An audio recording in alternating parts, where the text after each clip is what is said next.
I don't know who else to tell, or what I even expect to happen by posting this. I can't call anyone. He's always around. I'm writing this on my phone, huddled in my closet, hoping the sound of the old house settling will cover the frantic tapping of my thumbs. I feel like a little kid again, hiding from monsters. The difference is, this time, the monster thinks it's my dad. Let me back up. I'm 23. I live with my father. It wasn't the plan, obviously. College, job, my own place. That was the plan. But the economy is what it is, and my mom passed a few years back, and he was getting on in years.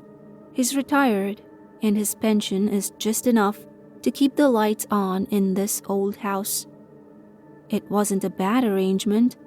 I'd work my shifts at the warehouse downtown, help with bills, and he'd putter around, watch his old movies, and complain about his back. We had a rhythm. It was quiet, maybe a little lonely, but it was normal. The change was so gradual, I almost didn't notice it. At first, it was just nice. My dad, who for the last 5 years had mostly treated the armchair in front of the TV as a natural extension of his body, started moving again. He was always a big guy, a former mechanic, and age had settled on him like a thick layer of dust. But suddenly, the dust was gone. It started about a month ago. He went down to the basement to fix a leaking pipe. I'd offered to do it, but he insisted. "Still got some use in these old hands," he'd grumbled, a familiar refrain. He was down there for hours. I remember calling down once, asking if he needed help, and just getting a muffled, "Got it handled," in response. When he finally came up, he was smudged with dirt and grime, but he was grinning, a real, toothy grin, wider than I'd seen in a decade. "All sorted," he announced, clapping his dusty hands together. He looked invigorated.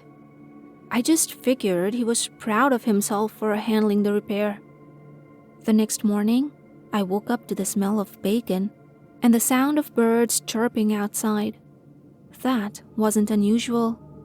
The unusual part was my dad, standing at the stove, humming. He hadn't cooked a proper breakfast since my mom died. He'd usually just pour himself a bowl of cereal and grunt a good morning. "Morning, son," he said, his voice bright. "Eggs?" I was surprised, but pleased. "Yeah, sure, thanks. You're in a good mood." "Feeling spry," he said, flipping the eggs with a flourish that almost sent one to the floor. "Decided I've been sitting around too long. Life's for living, right?" That week, he was a whirlwind of activity. He mowed the lawn, which I usually had to nag him about for days. He cleaned the gutters. He even started oiling the hinges on the door so they wouldn't creak. I was thrilled. I thought maybe he'd finally pulled himself out of the long, quiet grief he'd been swimming in. I thought I was getting my old dad back. The first hint that something was wrong came a week later. I was getting ready to go out with some friends. It was a Friday night, the first I'd had off in a while. I was putting on my jacket when he came into the living room, wringing his hands. "You're going out?"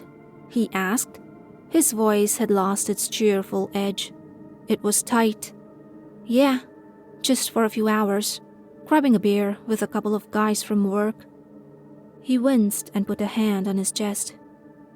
"Oh, it's just, I'm feeling a bit funny. My chest is tight. Probably just indigestion, but you know. I stopped, my keys halfway to my pocket.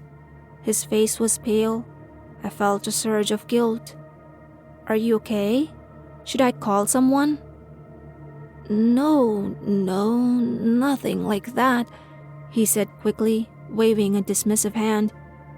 I'm sure it'll pass. I wouldn't want to be here alone if it gets worse. So I stayed. I took my jacket off, ordered a pizza, and we watched one of his old black and white westerns. His chest pain seemed to magically disappear the moment I sat down on the couch. I was annoyed, but I told myself he was just getting old and anxious.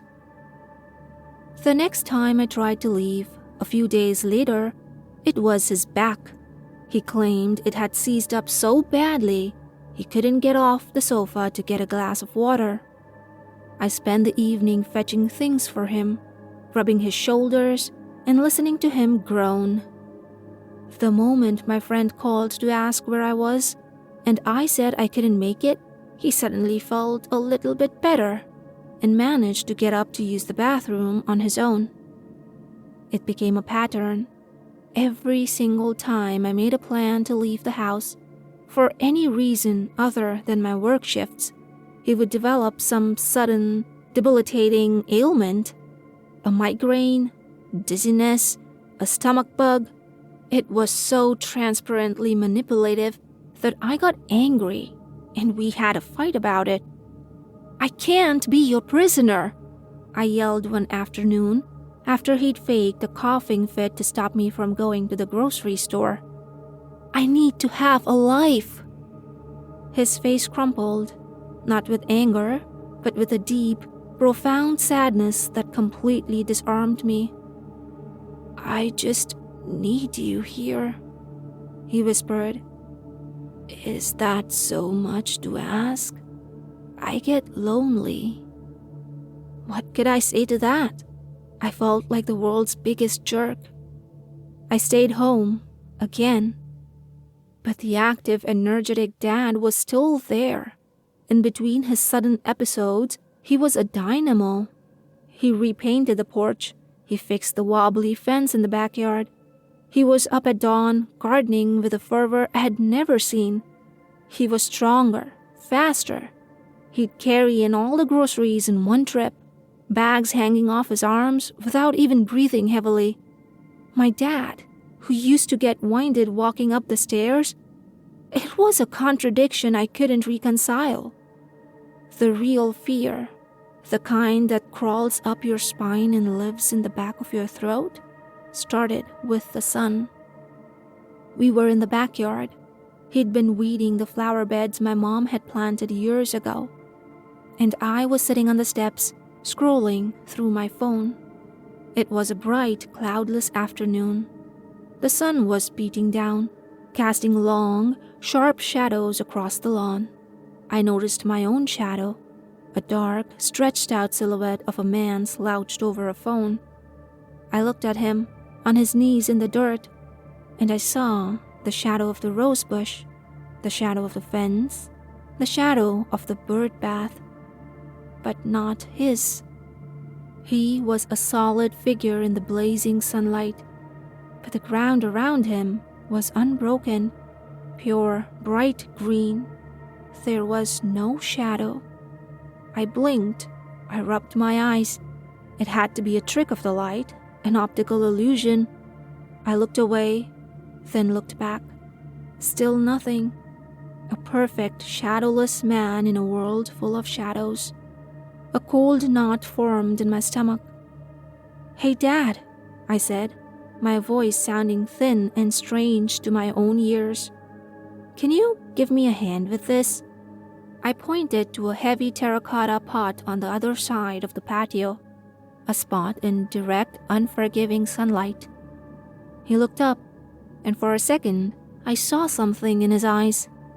A flicker of panic? He shielded his face from the sun with his hand, even though he was already squinting. "In a minute, son. Just want to finish this patch." He never came over. He stayed in the garden, and as the sun began to set, he seemed to follow the receding line of the house's shadow, always keeping himself just inside it. From that day on, I became obsessed. I watched him constantly. I noticed how he never stood by the windows during the day, how he'd find an excuse to move if a ray of sunlight fell across him in the living room, how he always took his walks in the evening after the sun had dipped below the horizon. He was always drawn to the shade, to the dim corners of the house. My worry curdled into dread. The excuses to keep me home became more frantic. Last week, he unplugged my car battery and then feigned ignorance. A couple of days ago, I woke up to find he'd accidentally locked the front door and lost the key, trapping us both inside until he miraculously found it that evening. I tried talking to him. I sat him down in the dim light of the living room 2 nights ago. "Dad, we need to talk," I started, my heart pounding. "You're not acting like yourself. You're different, and you're keeping me here. I'm worried about you." He just stared at me, his face a calm, placid mask.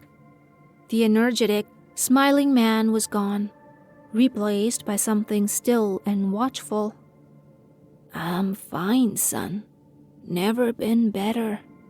And I'm not keeping you here. I just like having you around. A father can't like having his son around." "It's more than that," I insisted, my voice trembling. "Ever since you went down to the basement to fix that pipe, you've been different. Something happened down there, didn't it?" His face didn't change, but his eyes hardened. It was like watching shutters close over a window. "Don't be ridiculous. I fixed a pipe, that's all. Now drop it." The finality in his tone was absolute. There was no arguing. The conversation was over. That was when I knew. I knew with a certainty that made me feel sick to my stomach. The truth of what had happened was in the basement. I waited until last night. I pretended to go to sleep at my usual time, lying in bed with my eyes wide open, listening to the sounds of the house.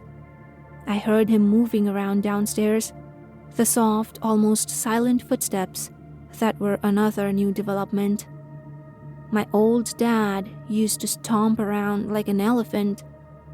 I heard him check the lock on the front door, then the back. I heard him walk past my bedroom door, pausing for a long moment, and I held my breath, my entire body rigid with fear. Then the footsteps receded, and I heard his own bedroom door click shut. I waited for what felt like an eternity, counting the seconds, listening to the old house groan and creak around me. Finally, when I was sure he was asleep, I slipped out of bed. I didn't turn on any lights. I crept down the stairs, my every step a calculated risk. The basement door was at the end of the hall. It was always cold around it. I turned the old brass knob, cringing at the loud click of the latch. I pulled it open and was hit by a wave of cold, damp air that smelled of wet earth and something metallic and vaguely sweet. The smell of decay. My phone was my only light. I switched on the flashlight, the beam cutting a nervous, trembling path down the rickety wooden stairs. I went down, one step at a time, my ears straining for any sound from upstairs.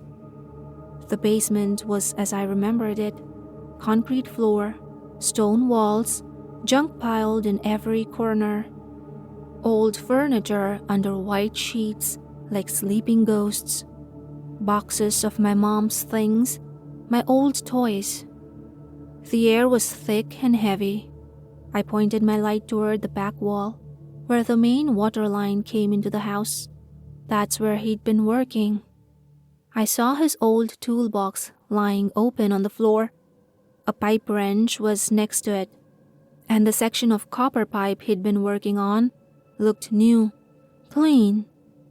He had fixed it, but my eyes were drawn to the floor next to it. Most of the basement floor was concrete, but in this back corner, it was just packed earth, and a large patch of it, maybe 6 feet long and 3 feet wide, was different from the rest. The dirt was darker, looser. It wasn't packed down from decades of existence. It was disturbed, fresh. I stood there for a long moment, the beam of my phone shaking in my hand. My mind was screaming at me to run, to get out of the house, out of the town, to never look back. But I couldn't. I had to know. I found an old garden trowel in a bucket of rusty tools. I knelt down. The earth was soft, just as I'd thought. It gave way easily. I started digging. My breath came in ragged, panicked gasps. The only sounds were the scrape of the trowel against an occasional rock and my own frantic heartbeat pounding in my ears. The smell of damp earth was overwhelming, but underneath it, that other smell was getting stronger. It wasn't a deep hole.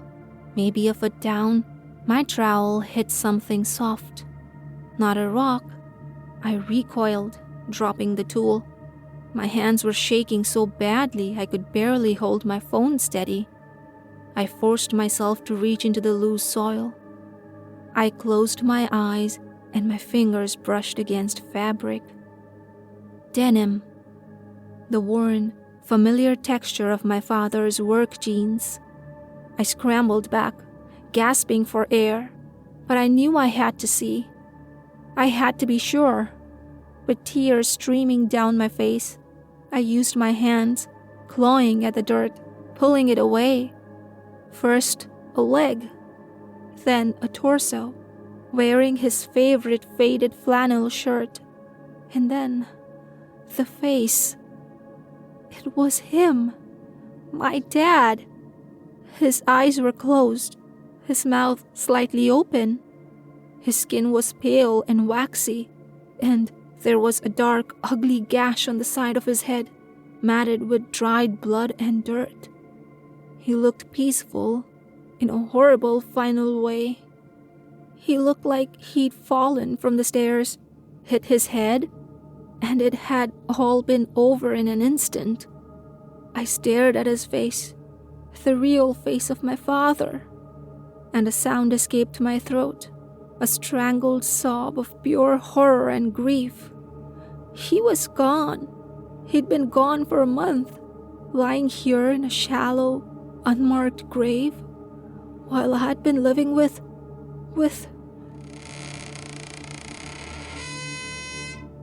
The sound came from the top of the stairs. It was a single, soft footstep on the old wood. Slowly, I turned my head. My phone's light followed my gaze, traveling up the dark, rickety staircase. And he was there.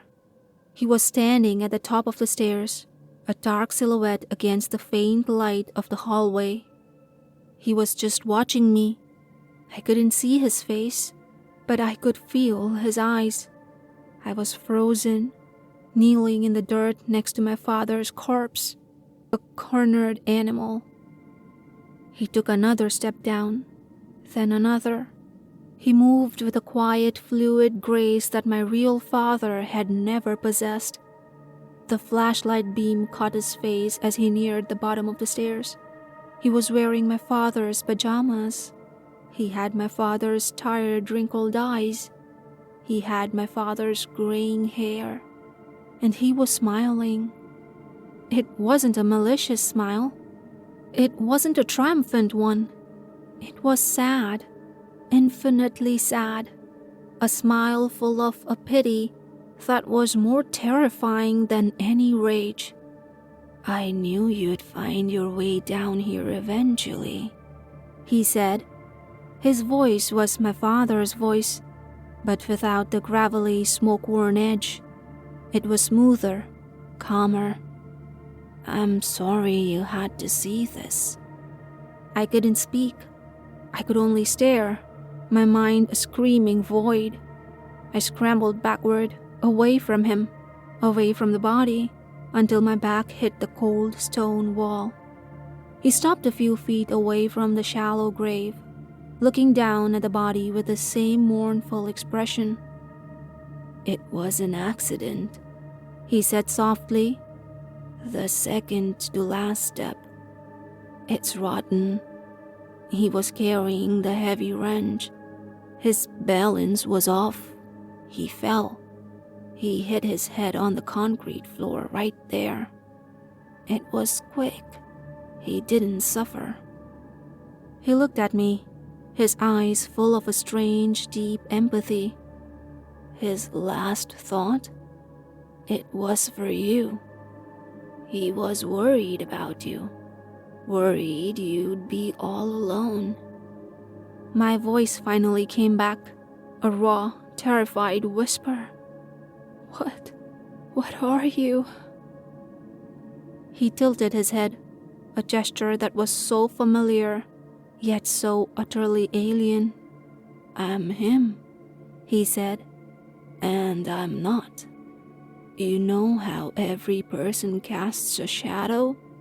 A darker, simpler version of themselves that follows them through the light. Think of me as the other shadow, the one that lives on the other side of the veil. We watch. We exist in the shape of our double. We feel what they feel, their joys, their sorrows, their love. He took a step closer, and I flinched. He stopped. That last thought, he continued, his voice barely more than a murmur. The love he had for you, his fear of leaving you alone, it was so powerful. A life cut short, with so much left to give. It created a space, and it pulled me through. I am his love, his duty, his need to take care of you, given form. He gestured around the basement. I finished his work. I fixed the pipe. I buried him so you wouldn't have to. I've been fixing the house. I've been making sure you're safe.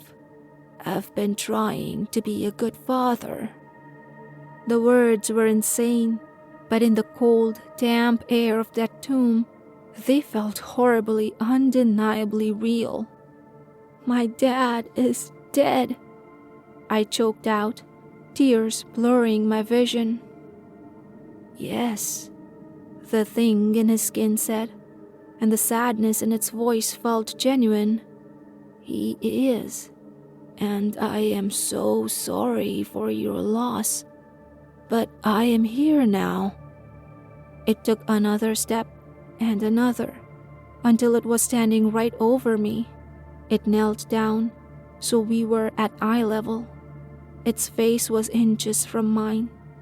I could see every line, every pore of the face I had known my whole life, animated by something I couldn't possibly comprehend. He loved you more than anything, it whispered, its breath cold. And so do I. I will never leave you. I will take care of you. We can be a family, just like he wanted, forever. And that's where I am now. He let me go upstairs.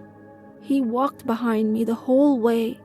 He's in the living room, watching the television as if nothing happened, as if my real father isn't lying in the dirt downstairs. He's waiting for me. I'm locked in my closet. I know I can't escape. The doors are locked. And he is so much stronger than me. He doesn't need to sleep. He'll never get old. He'll never get sick. He'll just be here, taking care of me forever. I can hear him moving. The soft, quiet footsteps are coming down the hall. He's coming to check on me. He's calling my name. It sounds just like my dad.